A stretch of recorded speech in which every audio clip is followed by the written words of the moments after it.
Hey guys, welcome back to another episode of the Actual VR podcast. I'm your host, Kyle Mann, the owner of Actuality VR. This is the podcast where we give you behind the scenes look at the VR revolution in real time with real professionals.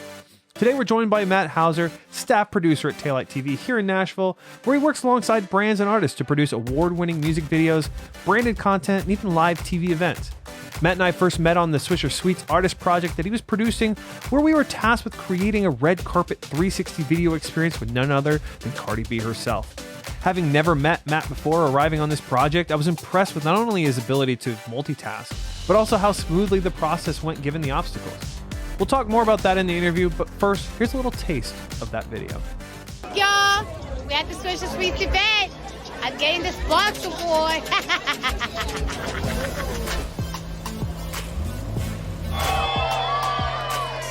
I just want to say thank you, Swisher Sweets. Thank you for giving me that Spark Award. Make sure you find your own spark always. You know what I'm saying?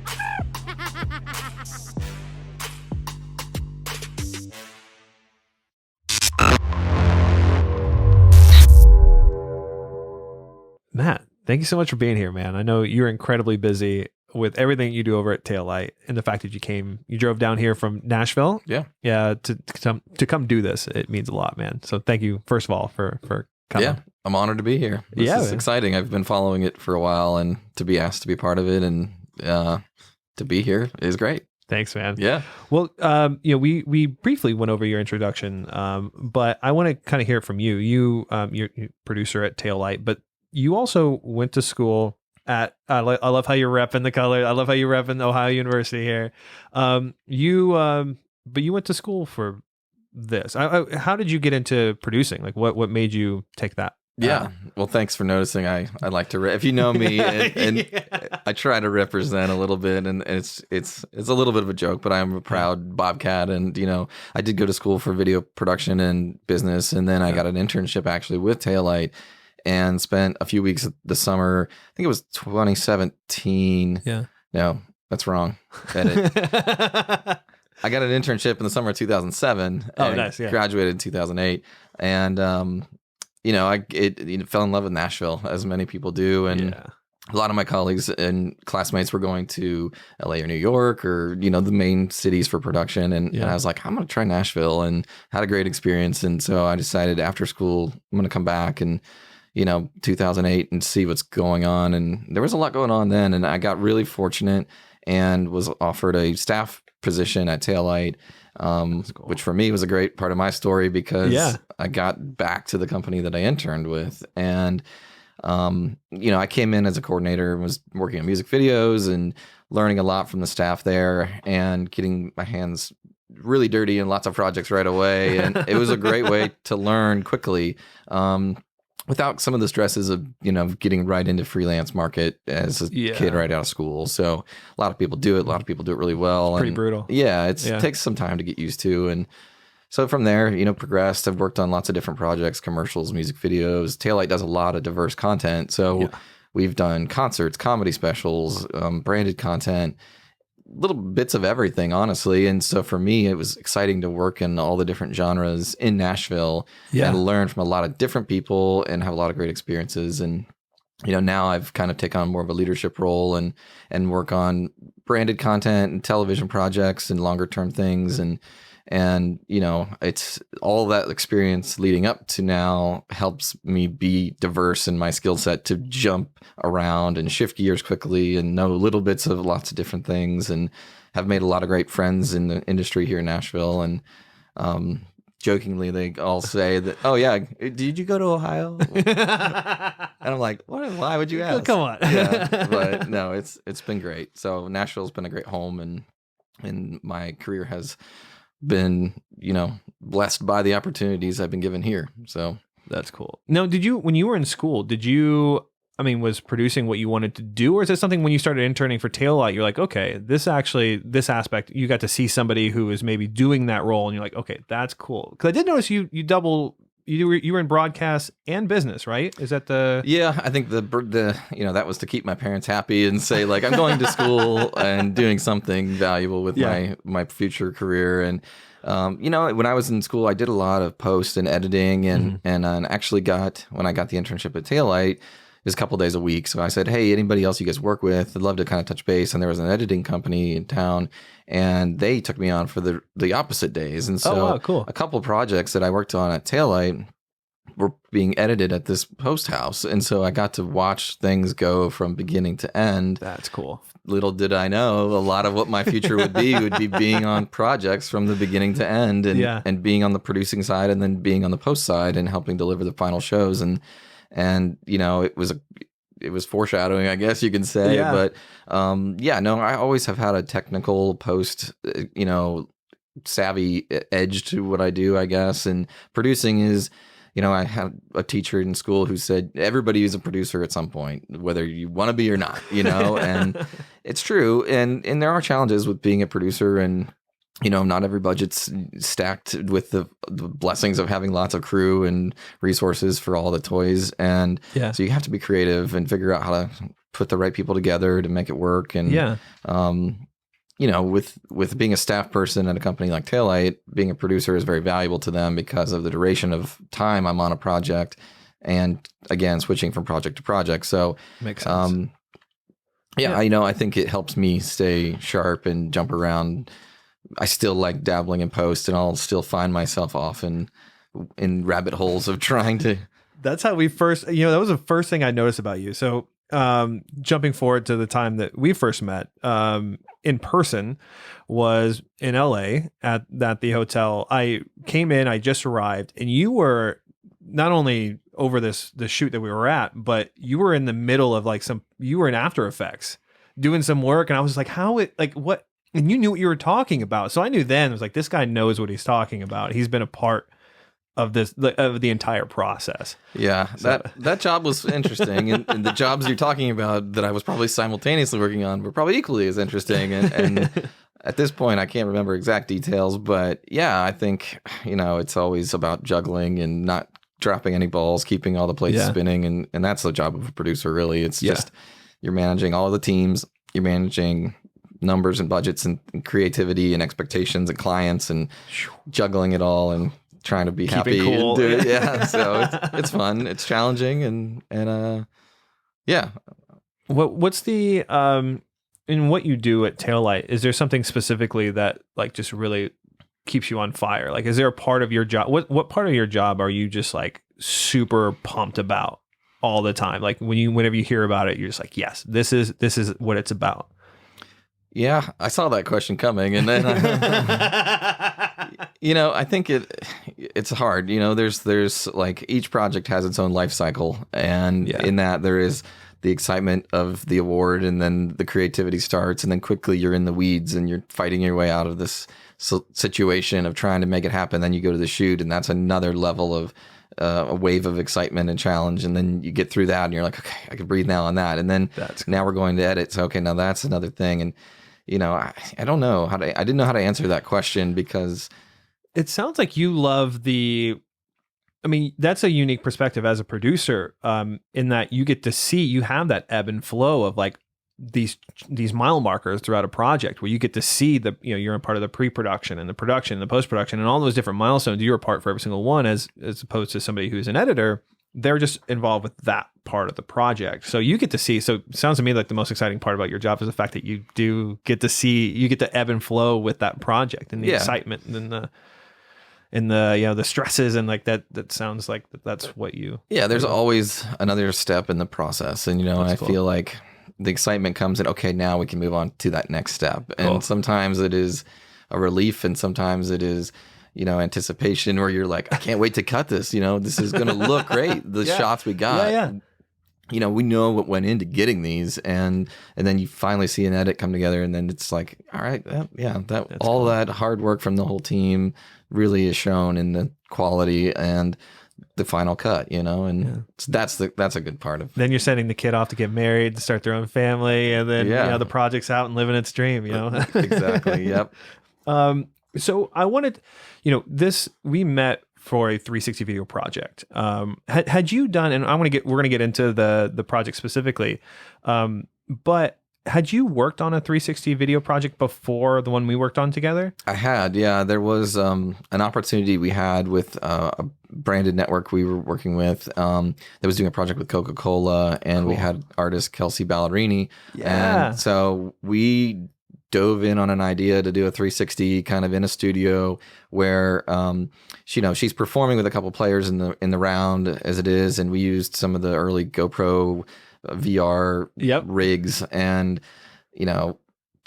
we're really in love with the idea. Did not know how to do it, and we were like, we can figure this out. It's not that hard. And it was early on where it was hard. Yeah, and not a whole lot of tools out there. We didn't know how to light it really well. We didn't know what stitching problems we were going to run into down the road. And creatively, we that's what we do well, and we come up with an idea and figure out the plans to execute it.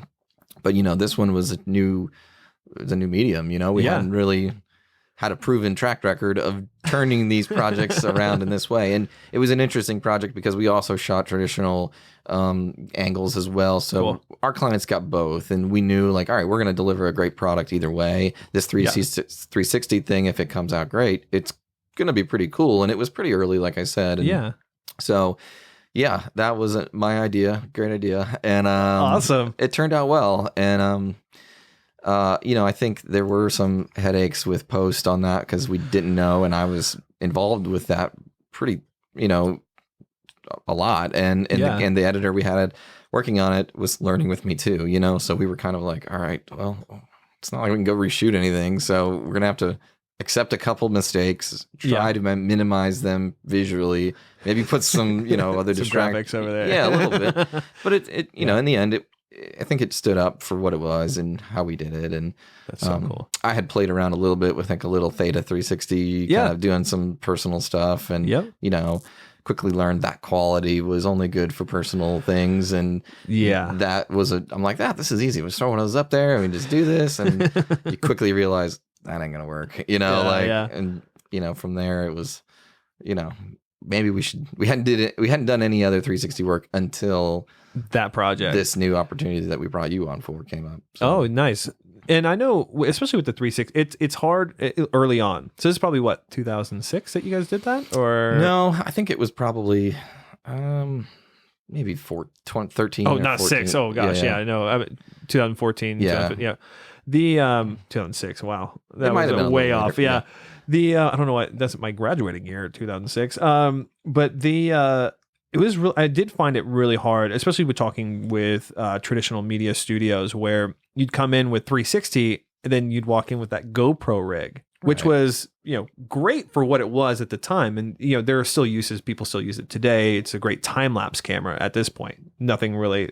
It's so complicated in post production. It's just not worth it anymore. But that was a big thing, and that's why when the Nokia Ozo came out, it was a much more professional looking camera. It's a lot easier to sell the clients on this camera as opposed to hey, here's a bunch of GoPros and a cube, but that was figuring out the post-production early on. There weren't a whole lot of resources. The stitching software didn't have a whole lot of resources.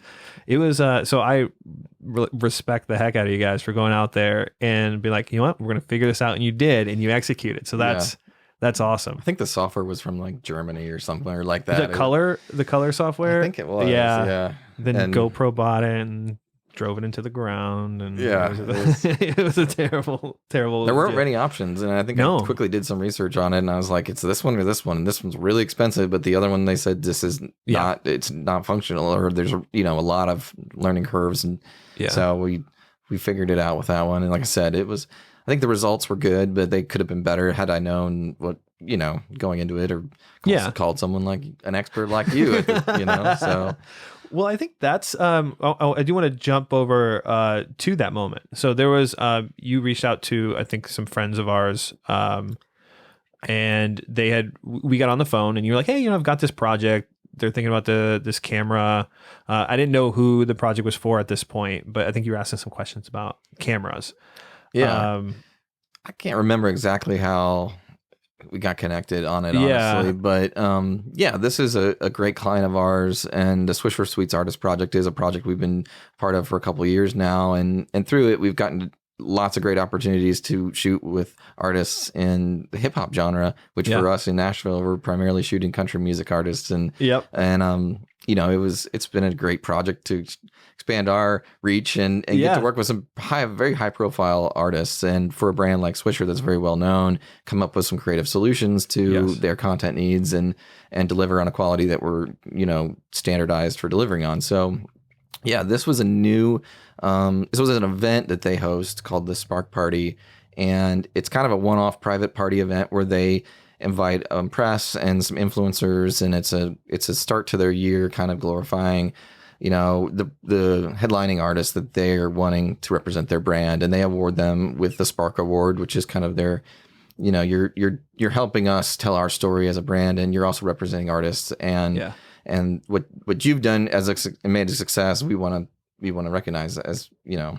That's cool. So that year it was Cardi B, who was the artist that they were working with, and we had worked with her prior in New Orleans on an end of year party that she got to play, and so that was exciting. You know, she was climbing up really quick, and to get to work with her again, we were excited, and we thought, you know, we've got this opportunity with this huge artist, you know, for our clients. What can we do to really make this explode and make a moment happen and get a piece of content that's not just a recap piece or you know, a red carpet video, but there's more opportunity here to help deliver a successful story for our clients. And so then we went back to the drawing board and we said, how about 360? And they loved it. And then we were like, all right, where do we begin again? Where do we do it? Flashback to what I did, you know, and I'm like, not that. There is a better way. Differently.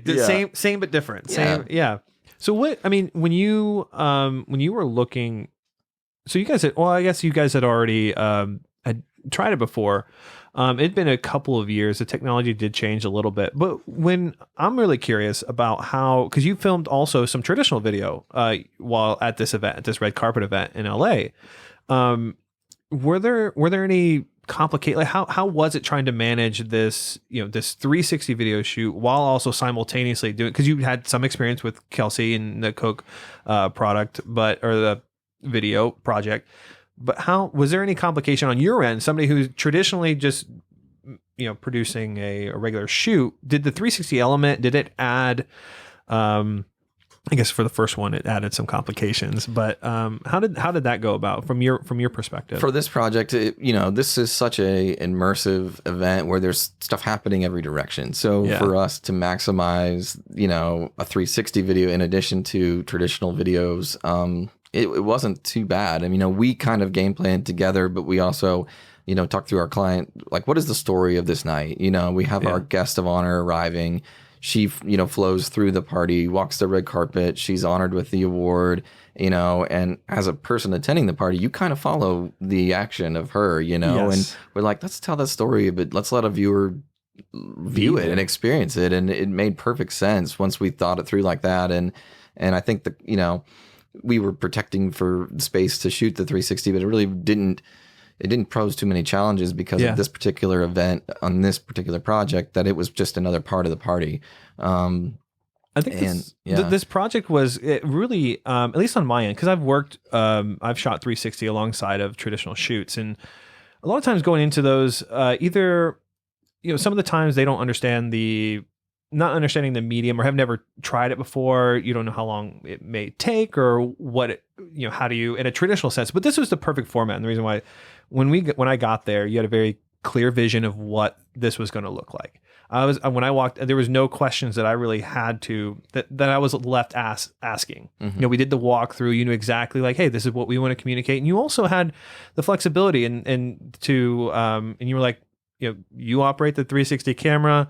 Like, I'm going to, like, these are your boundaries. Like, I want to trust that you put these exactly where it needs to be done for the best product, on the best end result. And that whole process just went so smoothly. And the fact that the idea to bring in 360 for this project specifically, and it was the perfect environment for it. Yeah. And the, you know, I didn't have any issues with the 360 camera side of things. You know, I wasn't competing against the, you know, traditional cameras. It was just such and it was so well managed, so well produced that it was such a just a smooth night. Like the whole night just felt so smooth. And I know that's because of the amount of planning that you guys put into it. And obviously that you had experience in it before. Yeah. So that was, I know from my perspective, that was such a smooth process. I think the only variables we couldn't really predict because of the profile level of the artist, there are some technical reasons where you were saying, I need to keep people X amount of distance away before this starts doing what it's going to do. And the image is going to be affected that way. And, I think parts of the story, you'll see the people wanting to get close, and that's what the camera was. And, they shouldn't be looking at the people who are leaning into the camera. They should be looking at the person who's the point of focus. And, and I know we did some extra stuff on that project to add the audio, the 360 audio, which was an added value that we gave to our clients too. And explain to them that the best way this content will be experienced is with headphones. And you can turn to hear the DJ and or the artist speaking on the red carpet, doing a shout out on their phone, and so that was even further us thinking through, we know what's going to happen, but then, how do we best record that as well, and working with the team to make sure we had proper audio placements for you to be able to take that into post when your colleagues that helped with the audio side of things to just give it that extra value and it completes the experience really. And it's just a taste of what can be done, and like you said, this was a sort of a 2-minute drill we threw together because we knew the event was coming up and, we knew, okay, what else could we do? What else could we do? And then quickly turned it, found you, put it together, got out to LA. You were like flying in the day of the event. Yeah. And I'm like, I don't even know, Kyle. I hope this goes well. Like, yeah, we had not met up to this point. Talked over the phone, but and instantly, there was no question that once we got there and, you were going to be awesome. And then the results were great. And, I think it was a great experience and it was a unique job to do it on and it worked. Yeah. And, then the end result was great. So, yeah. Thank you for saying that, man. Yeah. I really appreciate it. I'm so glad you mentioned the spatial audio. Robert and Julian, who they're team members here, they were actually on the podcast last week talking about spatial audio. I mean, they're some of the smartest people I know in audio engineering. Specifically when it came to spatializing. And that's when I, when we first even talked about, because it's a very chaotic, there's a lot to look at in this video, in the Swisher Sweets video. But the spatial audio, it really did help the viewer, guide the viewer, because when there is no frame in 360 video, right? It's kind of, there is the limit that you have on your phone or whatever device you're watching it on, that is a frame. But how do you get people to look where you want them to look? Spatial audio is one of those things. You can use visual cues, but there's also spatial audio. So I think the duration of our project too was a challenge we put on ourselves, both to make it fit for many reasons. But we only had, I think the project was maybe 2 minutes or something in the end. But through that, there is a lot of happening. And we also put some graphics and things in there that if you were looking in the wrong spot, then there were things you could look at. But for a user to experience the whole thing, you really needed to watch it a couple times through at least, just to see what's behind me, and there's you get a new experience. It gets more lifespan, and the views that we got on it were tremendous. I think it's up over 1 million plus now. And so, that was a proud moment for us just to get some organic, really, and obviously Cardi brings a lot to the table with that. Right. And the way we worked with Swisher to promote it and to really grow the awareness of the video. And I think we were all trying to maximize that opportunity we had and really make that content tell that story as best as we can for our clients. And it worked. So how do you, when you look at a project like the Cardi B Swisher Sweets video, how do you measure that success? How is it? I'd imagine each project has its own points that you're trying to reach, your own goals. But how do you like to measure the success of a project? Yeah, I think, everything has its own sphere that it lives in, and to compare things is sometimes hard because of various parameters of them. I think for us, this video was extremely successful, and we knew that, our clients were happy with it at the end of the day. They were excited to see it when we were shooting it, and we executed it. The day itself went fine, great, and so that was exciting. Each phase again of the project, from a producer standpoint, it's all right, anticipation leading up to, then the event happens, and then then that next wave comes when you start to see the cuts and stuff, and you're sharing it, Yeah. and then you put on the final touches, and then you get the results after a period of time of it living and breathing in the world. And yeah, I think that success is, for me, it's every phase, That's cool. It's even if there is a stumble or fumble somewhere early on, and if we're able to recover it, that's still a success. And challenges come up, and how do you get through them as a producer and still come out looking great is what your goal is. And do you remember the turnaround point or the turnaround time for this project? I was trying to remember before the show, but I think we had a couple weeks. It was a couple weeks, yeah. Yeah, I think there was content rolling out because of the timeliness, and there was a lot of media there that were promoting it, and live. They were shooting stuff, not live, or maybe even live on Facebook. It was important that we got it in that window. Yeah, there was still hype around the topic and the event. Yeah, the Spark Award is a year-long program that Swisher, promotes this artist for the year, and so they like to keep this story going and to have another wave to drop this. That's content. And I think we dropped our traditional recap piece, and then maybe a week or so later we dropped this 361, and we were teasing it leading up to it to make people say, come back for this. And then when it was there, people found it, later on even. Yeah. It's still living and breathing out there. It's crazy. Just it's cool to be able to look back on it and just see, where it is. And what I do want to ask too, were there any working with 360, are there any inherent difficulties or any limitations that you felt with working with 360, either positive or negative, in trying to manage both, a traditional project and a 360?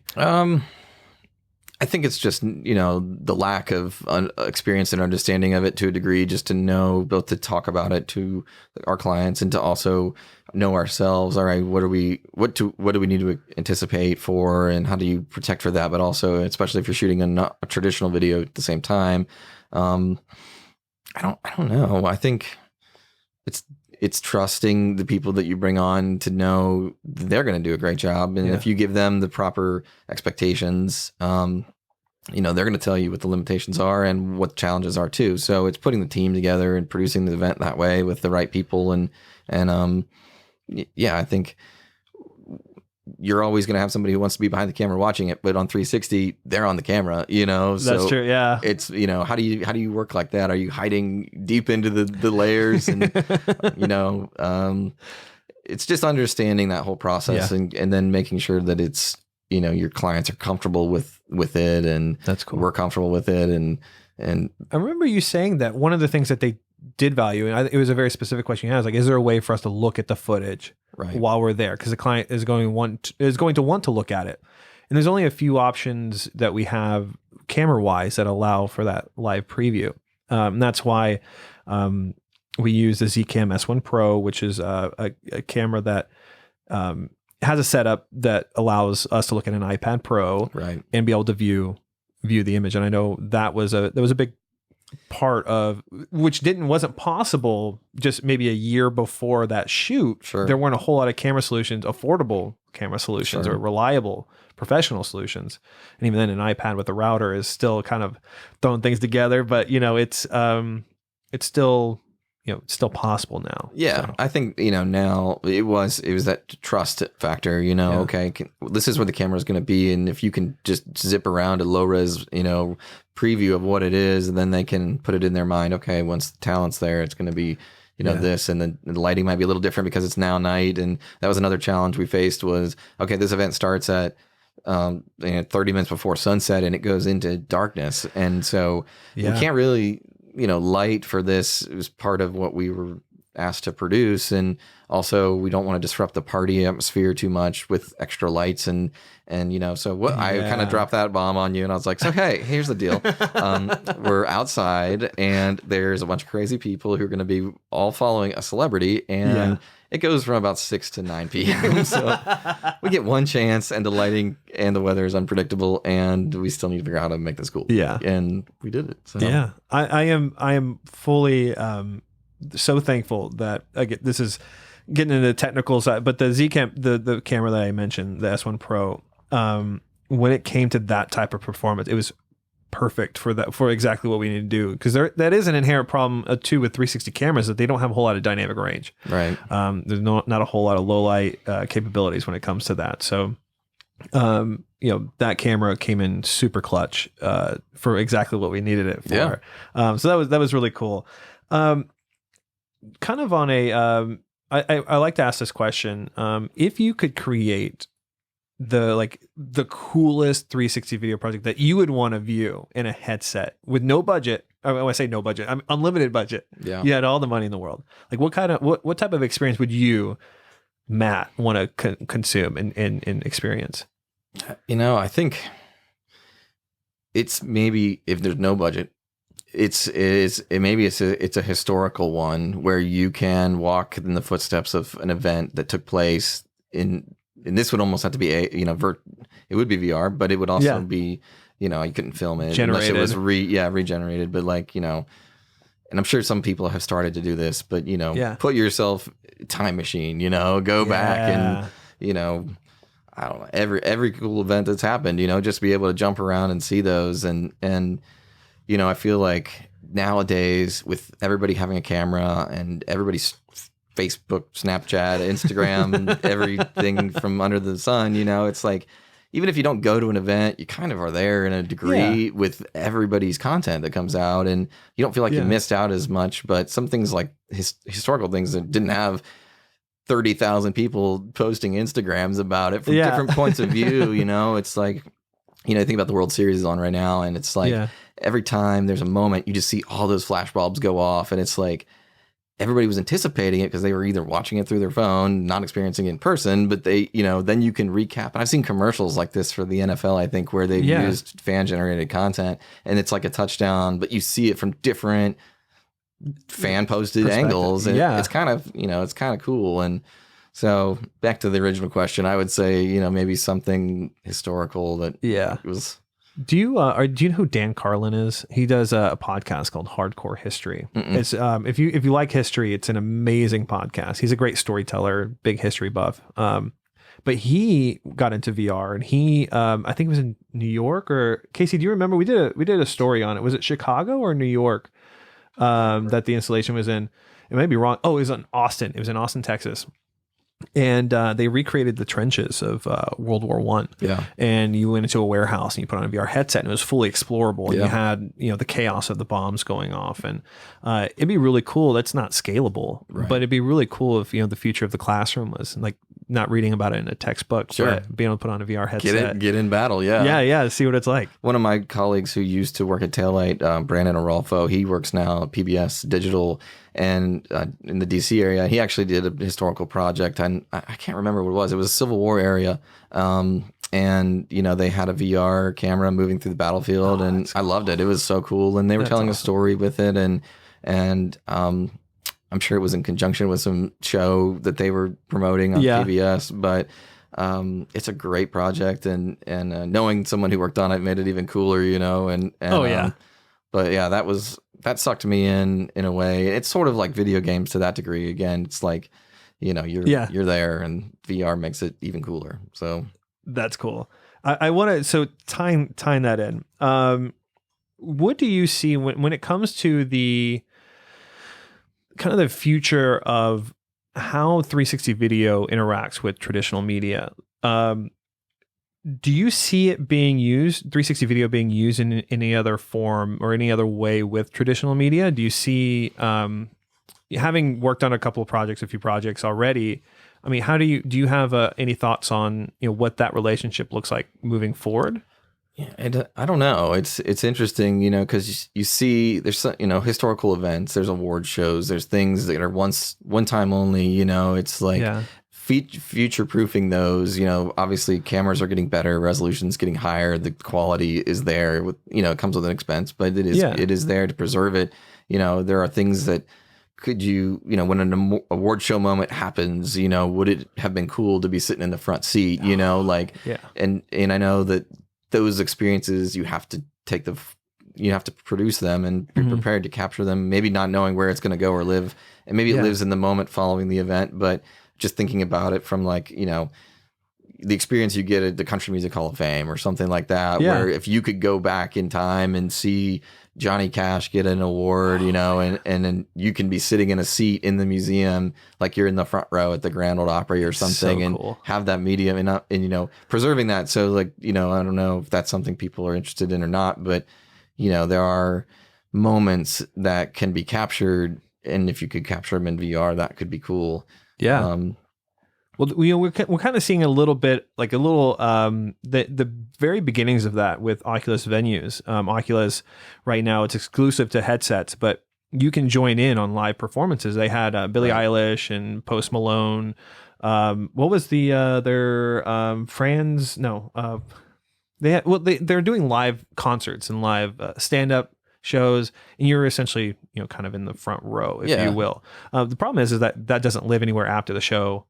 It's one and done. It's kind of like it's very similar to sports in that, like, there's no way to go back and on demand and look up these. And I think some big sporting events, they probably do some additional content. Yeah. And, you know, World Series or NBA Finals, or, you know, they realize, okay, this is the moment that if we're going to do this, now's the time to do it.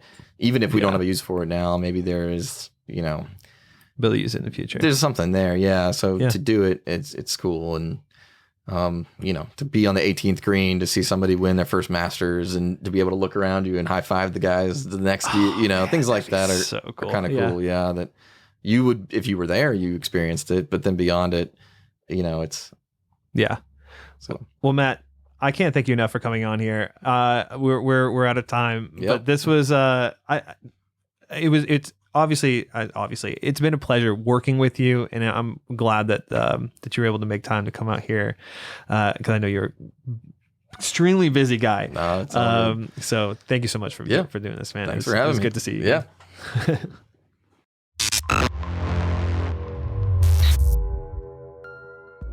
Guys, thank you so much for joining on our interview with Matt Hauser. He's extremely talented. He's really, I was so impressed initially when I first met him, but really sitting down and talking to him, I'm truly impressed with his professionalism and just how knowledgeable he is about the industry. And I hope you guys got a little bit out of what it's like to work alongside of a traditional media company and a 360 video company, because what we found is that it's pretty smooth when you have somebody like Matt on your team. Guys, we built this platform because there are a ton of talented immersive content creators out there, and they don't have a whole lot of place to talk about all the things that they're doing.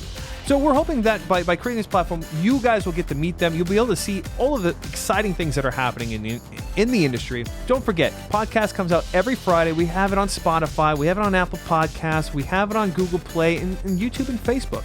If you've been enjoying this and all other content we put out, be sure, like, subscribe, do all the things that you do when you appreciate what somebody's doing. Every Monday we have the Actual VR show, so check us out there on Facebook and YouTube. But until I see you next time, have a good one.